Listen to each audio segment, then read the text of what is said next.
Hello and welcome to the podcast on lead-acid batteries by Ramesh Natarajan. With industry experience of over 42 years, Ramesh helps battery and battery-related industries with technical inputs and provides solutions to typical problems faced by manufacturers, service personnel, as well as users of batteries and related equipments. Hope you find this podcast useful to your business. Do visit www.rameshnatarajan.in to stay connected. नमस्ते और sealed maintenance free battery से संबंधित एक दिलचस्प विषय पर मेरे podcast के आज के एपिसोड में आपका स्वागत है।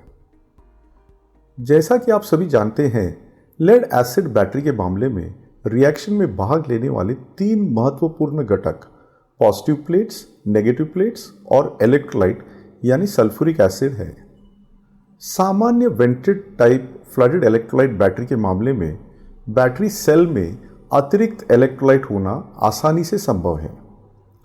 चार्जिंग के विभिन्न चरणों और चार्जिंग के अंत में स्पेसिफिक ग्रेविटी को मापना भी संभव है। चार्जिंग के अंत में भी स्पेसिफिक ग्रेविटी का एडजस्टमेंट संभव है। हालांकि vented regulated lead acid battery के मामले में इलेक्ट्रोलाइट प्रतिबंधित है। ये स्टार्व्ड इलेक्ट्रोलाइट बैटरी है। एसिड भरते समय स्पेसिफिक ग्रेविटी का मापन संभव है, उसके बाद नहीं। लेड एसिड बैटरी के मामले में इलेक्ट्रोलाइट महत्वपूर्ण भूमिका निभाता है। आपके पास सही मात्रा और साथ ही सेल्स में निर्दिष्ट स्पेसिफिक ग्रेविटी होना चाहिए, विशेष रूप में चार्जिंग के अंत में और बैटरी के उपयोग से पहले। स्पेसिफिक ग्रेविटी और वॉल्यूम को बैटरी की सभी सेल्स में सुसंगत यानी कि कंसिस्टेंट होना चाहिए। तो कोई क्या करता है? बैटरी निर्माता अक्सर एसिड भरने वाली मशीन का उपयोग करते हैं। यह मशीन सटीक वॉल्यूम यानी कि कंसिस्टेंट वॉल्यूम फिलिंग सुनिश्चित करती है। एसिड स्ट्रैटिफिकेशन को रोकने के लिए समय समय पर स्पेसिफिक ग्रेविटी जांच और एसिड की स्टरिंग भी की जाती है। ये अच्छे प्रोसेस के एक भाग के रूप में किया जाता है। यह निश्चित रूप से बैटरी में एसिड भरने से पहले किया जाता है। अब हम सभी जानते हैं कि जब बैटरी में एसिड भरा जाता है तो तापमान बढ़ जाता है। इस तापमान वृद्धि को प्रतिबंधित करना होगा, क्योंकि हम नहीं चाहते हैं कि इंटरनल कंपोनेंट्स गर्म हो और क्षतिग्रस्त हो यानी कि डैमेज हो। अधिकांश बैटरी निर्माता ठंडे एसिड का उपयोग करके इस समस्या से निजात पा लेते हैं। यहाँ फिर से बैटरी निर्माताओं को स्पेसिफिक ग्रेविटी को भरने के लिए उपयोग किए जाने वाले एसिड के तापमान से रिलेट करना है। आइए मान लें यह मैन्युफैक्चरिंग प्रोसेस के एक भाग के प्रोसेस कंट्रोल में किया जाता है। तो अब तक सब ठीक है।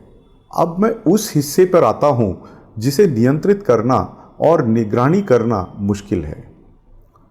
यह वह हिस्सा है जिसमें हम नहीं जानते कि क्या हो रहा है, खासकर जब निर्माता एसएफएफ बैटरी या सेल को असेंबल करने के लिए अनफॉर्म प्लेटों का उपयोग कर रहा हो सकता है कि बैटरी को सावधानी से असेंबल किया गया हो, प्लेट वेट्स की एकरूपता, असेंबली की उचित पिच, सेपरेटर्स का समान कंप्रेशन, सही बसबार की मोटाई और चौड़ाई यानी कि थिकनेस और विड्थ आदि आदि।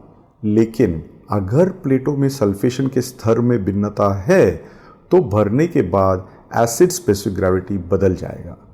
चार्ज करने से पहले बैटरी की विभिन्न सेल्स के अंदर अलग अलग स्पेसिफिक ग्रेविटी होंगे।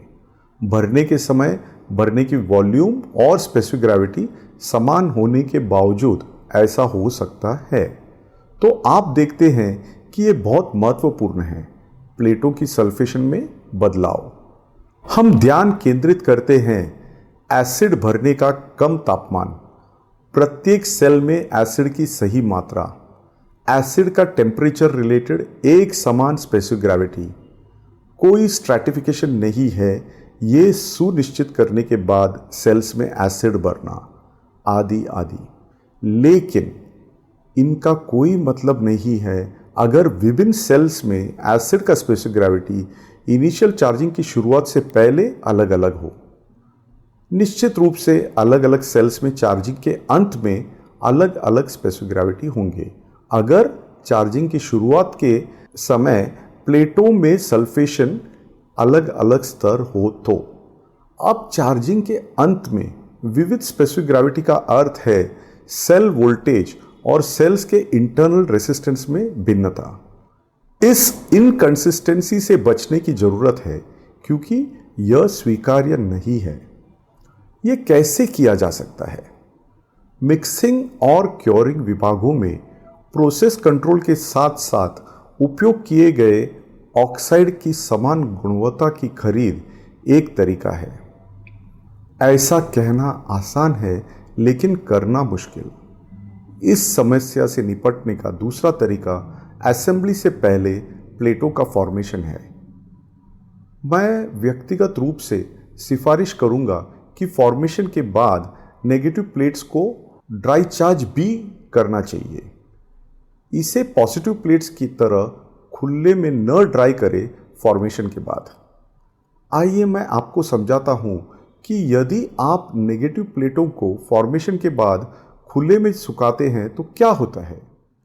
जब हम प्लेट फॉर्म करते हैं तो पॉजिटिव प्लेट से lead sulphate material lead dioxide में परिवर्तित हो जाती है। नेगेटिव प्लेटों से lead sulphate active material sponge lead में परिवर्तित हो जाती है। यह रेडॉक्स रिएक्शन है। पॉजिटिव प्लेटों का ऑक्सीडेशन और नेगेटिव प्लेटों का रिडक्शन एक साथ होता है। एक बार फॉर्मेशन के बाद हमारे पास प्लेटें होती है PbO2 के रूप में पॉजिटिव और Pb के रूप में नेगेटिव, यानी कि लेड डाइऑक्साइड के रूप में पॉजिटिव और लेड के रूप में नेगेटिव। लेड डाइऑक्साइड वायुमंडलीय परिस्थितियों में स्थिर है और इसे पानी से धोया और सुखाया जा सकता है। नेगेटिव प्लेटें जो फॉर्मेशन से हटा दी जाती है और बाहर रखी जाती है, वातावरण में उजागर होने पर गर्म हो जाती है। ये एक्सोथर्मिक प्रतिक्रिया स्पंज लेड के ऑक्सीडेशन के कारण होता है जो मॉइस्चर की उपस्थिति में होती है। इस ऑक्सीडेशन को रोकने के लिए आवश्यक है क्योंकि स्पंज लेड नेगेटिव प्लेटें इतनी ऑक्सीडाइज हो जाती है और इस प्रक्रिया में डिस्चार्ज हो जाती है। अब प्रश्न यह है कि चार्ज नेगेटिव प्लेटों के इस ऑक्सीडेशन को कैसे रोका जाए। इस प्रोसेस को ड्राई चार्जिंग के रूप में जाना जाता है। यह वास्तव में ऑक्सीजन रहित वातावरण में नेगेटिव प्लेटों को सुखाने की एक प्रक्रिया है। इस प्रक्रिया को करने के विभिन्न तरीके हैं।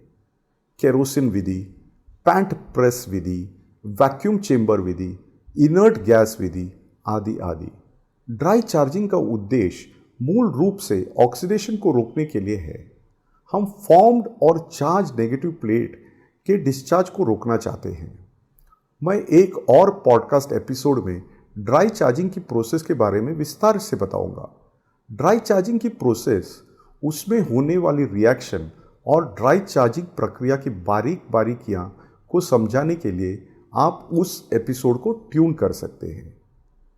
मेंटेनेंस फ्री बैटरी के विषय पर वापस आते हुए मैं रेकमेंड करता हूं कि आप बैटरी असेंबली के लिए फॉर्म्ड पॉजिटिव प्लेट्स और ड्राई चार्ज नेगेटिव प्लेट्स का उपयोग करें।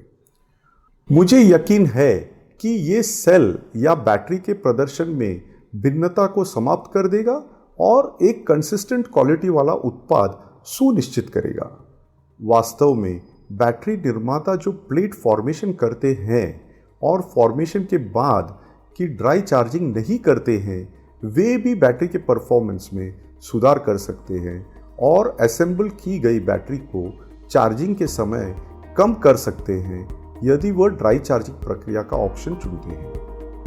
मुझे उम्मीद है कि मेरे पॉडकास्ट का यह एपिसोड उपयोगी था और आपकी टिप्पणियों और सुझावों की प्रतीक्षा है। धन्यवाद। Please do visit www.rameshnatrajan.in. Keep yourself updated about our new releases by hitting the subscribe button.